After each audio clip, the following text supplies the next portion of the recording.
But I'm going to use a man and a woman who are going to come together and very, very consciously and very, very lovingly call to life a being that has its own individuation, has its own will, has its own intention, has its own agency. And at the same time, it doesn't have the trauma that its own creator did not want it. Let's do this.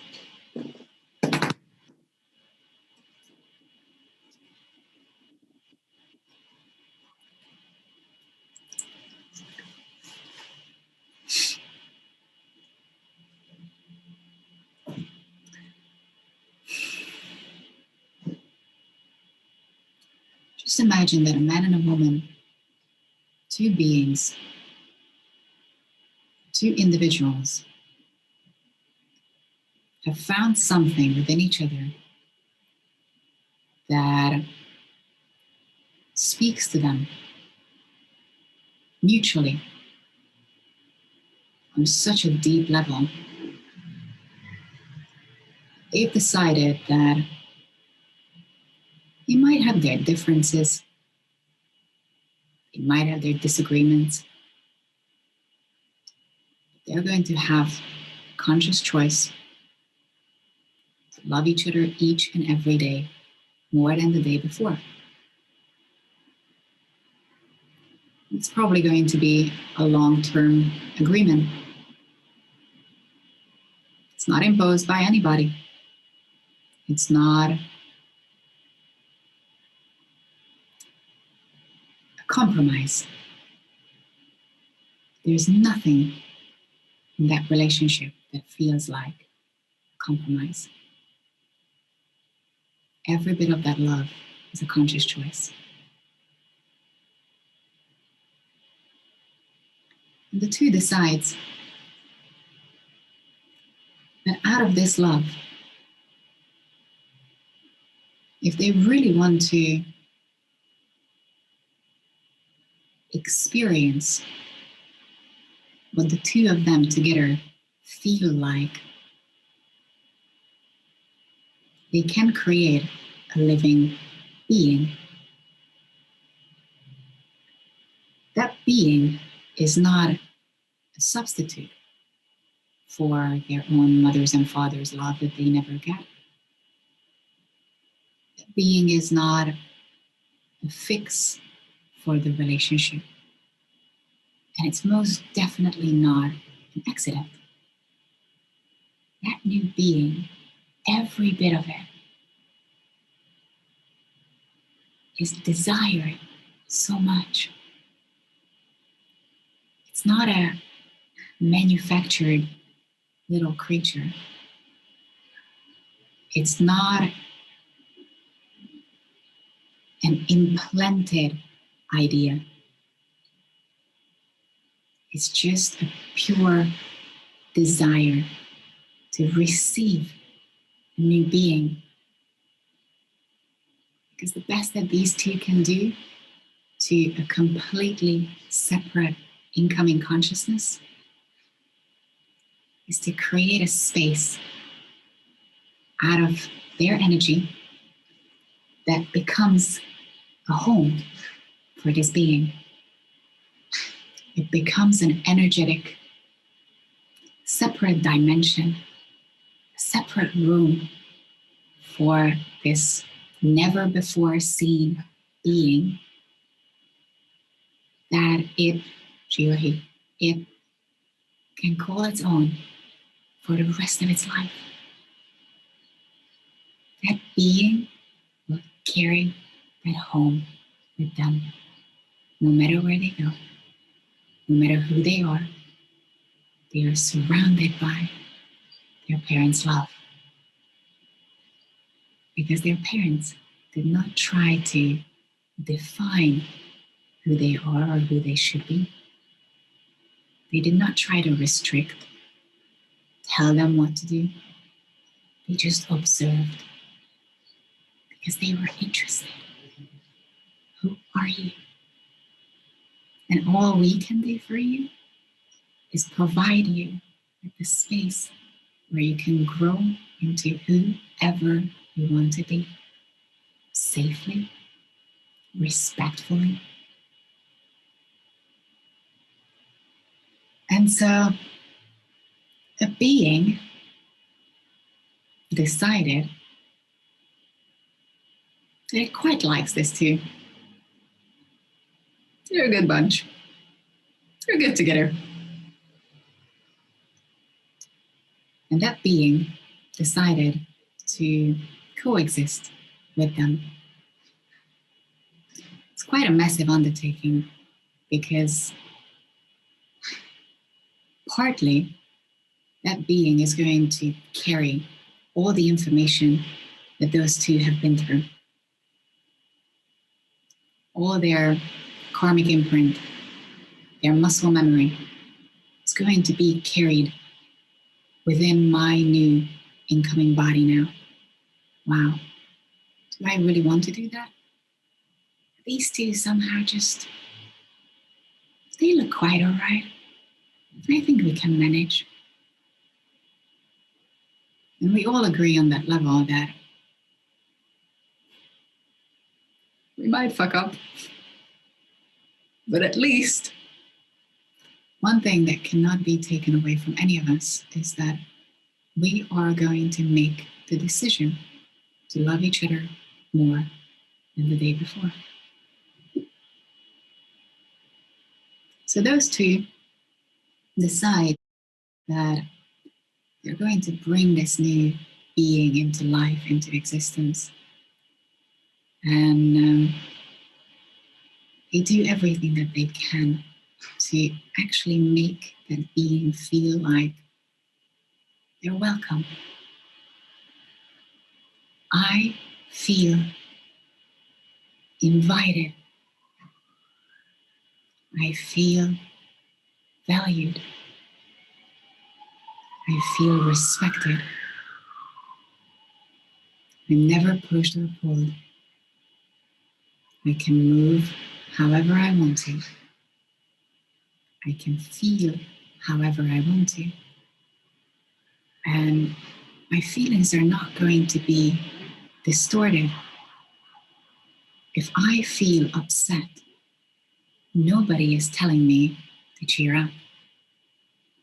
If I feel so overflowingly joyous, nobody quiets me. I'm watched closely, observed very patiently, and I can see all throughout my energetic and physical existence that these two want me so much. They want to be with me so much. Not with a being that they've imagined, not with some harbored resistance that they couldn't let go of.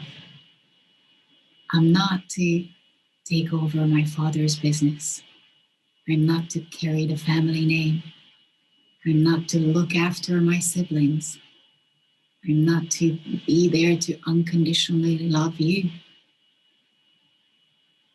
I am who I am, and I'm loved for it so much. And those two are quite conscious and aware, and they're quite savvy. So they're able to physically create an environment for me as well that is beyond respectful. Chemically, hormonally, vibrationally, they understand that I understand them. I can read minds, thoughts, feelings, even if I don't speak the same dumb language that they do. The only reason why I have to learn how they speak is that so they know that I understand them. Jesus. Can you just speed up? You just match my frequency, so I don't have to slow down. All right, I will slow down. Fine. So at some point, you do learn to speak the same language. And still, even in language, you never get the message from these two that they say something and what they mean. They never contradict themselves. They never shout at you not to do something while they are doing the exact same thing. They never tell you how to be, how to feel. They ask, do you want this? Do you want this now? Do you want this later? You still? No? Okay, fine. They let you be. They let you explore. They don't confine you. You have a mother and a father. Your father will always very gently, very sweetly, very playfully encourage you. Be more. Go out there. Go have some fun. Go experience yourself. Go try this. Come on, you can do that. You're brave enough. If you were to ask your father how you should be doing something, he will only tell you that you can do it yourself. Come on, you can do it. You can figure it out. It makes you feel proud. It makes you feel valued, seen, appreciated, validated. He trusts you so much. He approves of you so much. Maybe you're a nervous wreck. You just don't believe it. So you turn to your mother and ask her how you should be doing something, and your mother tells you.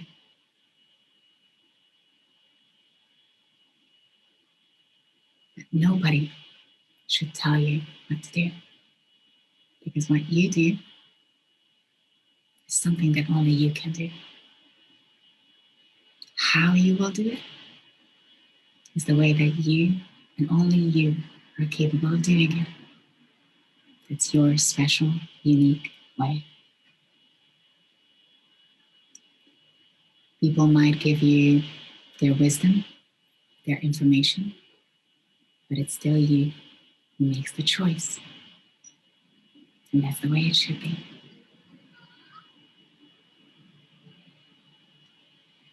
Your father never tells you, never implies, not for a second, never to listen to your mother. Your mother never puts your father down. All you see from those two for the rest of your life is how much those two still love each other. They never stopped being a couple. They never stopped being intimate. They never stopped caring for each other. Even if they have to care for you, you're not incapable. They can leave you on your own.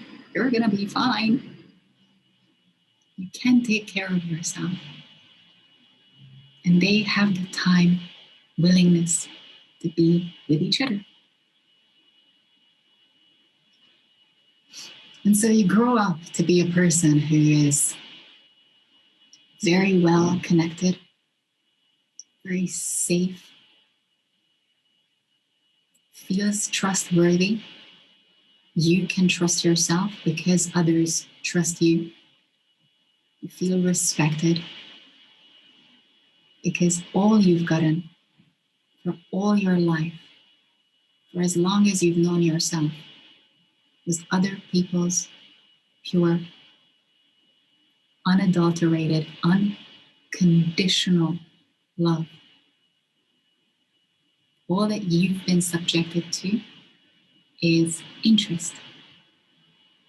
They genuinely care. They want to see you more than anybody else.